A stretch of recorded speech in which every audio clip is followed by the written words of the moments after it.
बच्चों, आज मैं लेकर आई हूँ एक प्यारी सी कहानी। आप सभी को पता है ना, कहानी सुनने से आप सभी के सोचने समझने की शक्ति बढ़ती है। आप किसी भी परिस्थिति में अपना धैर्य नहीं खोते। हम सभी ने बचपन में खूब कहानियाँ सुनी हैं, जो मुझे आज भी याद है।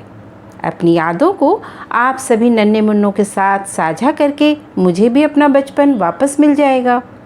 तो बच्चों, बड़े ही ध्यान से सुनिएगा ये कहानी। ये कहानी है एक प्यारी सी बच्ची खुकू मोनी की, जो सिर्फ 5 साल की है, अपने मम्मी पापा की बड़ी ही दुलारी। एक बार खुकू मोनी अपनी मम्मी से बोली, मम्मी, अब मैं बड़ी हो रही हूँ, मुझे थोड़ी देर के लिए अकेले बाहर जाने दो ना। थोड़ी देर में घूम फिर कर मैं वापस आ जाऊँगी। मम्मी ने कहा, नहीं बिटिया, अभी तुम बहुत छोटी हो और सड़क के उस पार जंगल ही जंगल है, कहीं तुम खो गई तो। खुकू मोनी ने बड़े प्यार से मम्मी को कहा, मैं ज़्यादा दूर नहीं जाऊंगी, बस थोड़ी दूर घूमूंगी फिर वापस आ जाऊंगी। मम्मी ने सोचा, चलो इतना कह रही है तो जाने देती हूँ, मैं देखती भी रहूँगी। खुकू मोनी को मम्मी ने खूब प्यार से तैयार किया। गुलाबी रंग का फ्रॉक, गुलाबी रंग के स्कार्फ में खुकू मोनी बिल्कुल गुड़िया लग रही थी। जूता मोजा पहनकर खुकू मोनी ने अपनी टोकरी अपने हाथों में लटका ली। बेंत की बनी टोकरी उसे बड़ी प्यारी लगती थी। जब भी कोई फूल, फल या कोई टॉफ़ी मिलती, खुकू मोनी उसे अपनी टोकरी में रख लेती। खुकू मोनी चल पड़ी घूमने। उसे पता ही नहीं चला कब शाम हो गई। आज वो बड़ी खुश जो थी, लेकिन शाम होते ही जैसे ही अंधेरा होने लगा, खुकू मोनी को मम्मी की याद सताने लगी और वो घबराहट में रास्ते से निकलकर जंगल की ओर चल पड़ी। अब तो खुकू मोनी को बहुत ही डर लग रहा था। जंगल में तरह तरह की आवाज़ें आ रही थीं। डर के साथ साथ उसे भूख भी जोरों की लग रही थी। अचानक खुकू मोनी को जंगल में एक छोटी सी झोपड़ी दिखी। खुकू मोनी ने थोड़ी राहत की सांस ली। उस झोपड़ी में एक दिए की रोशनी आ रही थी। खुकू मोनी जल्दी जल्दी उस झोपड़ी के अंदर आ गई। वहाँ तो उसकी खुशी का ठिकाना नहीं रहा। वहाँ एक साफ सुथरे टेबल पर 3 प्लेट में गर्मा गर्म खिचड़ी रखी हुई थी। एक बड़ा प्लेट था, एक उससे छोटा और एक सबसे छोटा। खुकू मोनी की भूख और बढ़ गई। वो झट बड़े प्लेट के पास वाली कुर्सी पर बैठ गई। एक चम्मच खिचड़ी मुंह में डालते ही उसे बड़ा अजीब सा स्वाद लगा। वो तुरंत वहाँ से उठ गई। उसने कहा, ये तो एकदम बेकार है। फिर उसने दूसरे वाले प्लेट से खिचड़ी मुंह में डाली और बड़ा बुरा सा मुँह बनाया। कहा, ये खिचड़ी भी एकदम अच्छी नहीं है। फिर वो सबसे छोटे प्लेट के पास वाली कुर्सी पर बैठी। एक चम्मच खिचड़ी खाते ही उसे इतनी खुशी मिली कि वो ज़ोर से चिल्ला पड़ी, अरे ये तो सबसे अच्छी है। और उसने झटपट पूरी खिचड़ी चट कर डाली। खिचड़ी खाकर उसका मन हुआ कि वो थोड़ी देर आराम करे। पेट तो उसका भर ही गया था। उसने बगल के कमरे में जाकर देखा। बगल के कमरे में 3 आरामदायक कुर्सियां लगी हुई थीं। एक बड़ी, फिर उससे छोटी और फिर सबसे छोटी। बड़ी कुर्सी पर बैठते ही वे अंदर तक धंस गई। उसे बिल्कुल आराम नहीं मिला। तब वो दूसरी कुर्सी पर बैठी। उसमें भी उसे मज़ा नहीं आया। फिर खुकू मोनी सबसे छोटी वाली कुर्सी पर बैठी। उसे इस कुर्सी पर बड़ा आराम मिला। प्यारी सी गद्देदार कुर्सी पर खुकू मोनी को नींद आने लगी। उस घर में एक और कमरा था।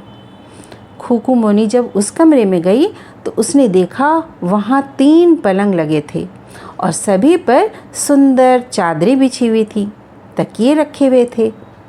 खुकू मोनी सबसे बड़े पलंग पर जाकर लेट गई। उसे उस पलंग पर बिल्कुल नींद नहीं आई। वो काफ़ी देर इधर उधर देखती रही। फिर वो दूसरे पलंग पर जाकर लेटी। उस पर भी उसे आराम नहीं मिला।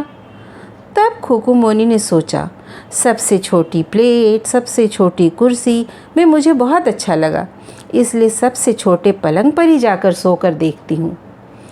खुकू मोनी को उस छोटे से पलंग पर बड़ा मज़ा आया। वो पलंग बिल्कुल उसकी साइज़ का था। थकी तो वो थी ही, झट से उसे गहरी नींद आ गई और वो सपनों की दुनिया में खो गई। पता है बच्चों, वो सुंदर सा घर 3 भालुओं का था। पापा भालू, मम्मी भालू और उनका बेटा छोटा भालू।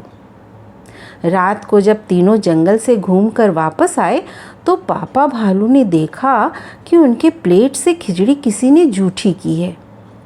वो बड़ी जोर से चिल्लाया, किसने मेरी प्लेट से खिचड़ी खाई है? तभी मम्मी भालू बोली, मेरी प्लेट से भी किसी ने खिचड़ी खाई है। इतने में छोटा भालू ज़ोर ज़ोर से रोने लगा, कहने लगा, मेरी तो पूरी खिचड़ी किसी ने खा ली, अब मैं क्या खाऊंगा? मम्मी पापा ने उसे किसी तरह शांत कराया, फिर अपनी अपनी खिचड़ी में से उसे खिलाया। फिर तीनों बगल के कमरे में गए। वहाँ भी कुर्सी पर बैठते ही पापा भालू ज़ोर से बोला, मेरी कुर्सी पर कौन बैठा था?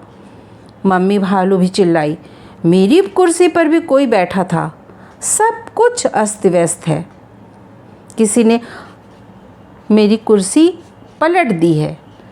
तभी छोटा भालू बोला, मेरी कुर्सी की तो गद्दी नीचे गिरी हुई है, मैं कहाँ बैठूँगा?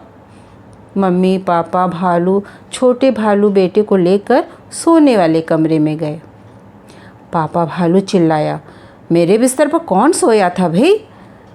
मम्मी भालू भी चिल्लाई, मेरे बिस्तर पर भी कोई सोया था।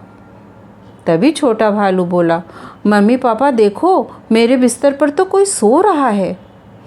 इतनी शोरगुल सुनकर खुकू मोनी की तो नींद ही खुल गई।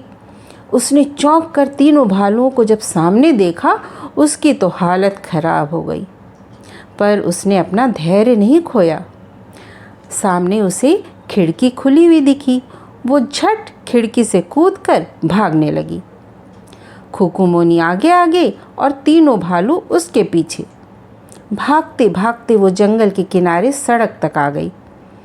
उसे वहाँ से अपना घर साफ दिखाई दे रहा था। भालुओं ने भी अब पीछा करना उसका बंद कर दिया था, क्योंकि जंगल ख़त्म हो रहा था। वो दौड़ती हुई घर पहुँची। मम्मा पापा उसके दरवाजे पर ही खड़े थे, उसी की राह देख रहे थे। खुकू मोनी को उन्होंने गले से लगा लिया।